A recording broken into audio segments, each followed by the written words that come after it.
அருகே ஏழுமலை பேரூராட்சியில் நடைபெற்ற மக்களுடன் முதல்வர் முகாமில் நூற்றுக்கணக்கான பொதுமக்கள் கலந்து கொண்டு கோரிக்கை மனுக்களை வழங்கினர்.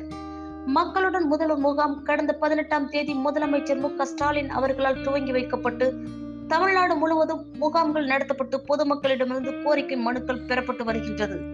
இதன் ஒரு பகுதியாக மதுரை மாவட்டம் உசிலம்பட்டி அருகே ஏழுமலை பேரூராட்சி சார்பில் ஏழுமலையில் உள்ள தனியார் மண்டபத்தில் இன்று மக்களுடன் முதல்வர் முகாம் நடைபெற்று வருகின்றது. இந்த முகாமினை உசிலம்பட்டி கோட்டாட்சியர் ரவிச்சந்திரன், பேரூராட்சி சேர்மன் ஜெயராமன் உள்ளிட்டோர் துவங்கி வைத்து ஆய்வு செய்தனர். வருவாய்த்துறை, நகர்ப்புற வளர்ச்சித்துறை, பிற்படுத்தப்பட்டோர் நலத்துறை, மருத்துவத்துறை மற்றும் மின்சாரத்துறை, காவல்துறை உள்ளிட்ட 18க்கும் மேற்பட்ட துறை அலுவலர்கள் கலந்து கொண்டுள்ள இந்த முகாமில் ஏழுமலை பேரூராட்சியில் உள்ள 18 வார்டுகளைச் சேர்ந்த நூற்றுக்கணக்கான பொதுமக்கள் தங்களது கோரிக்கை மனுக்களை அளித்தனர்.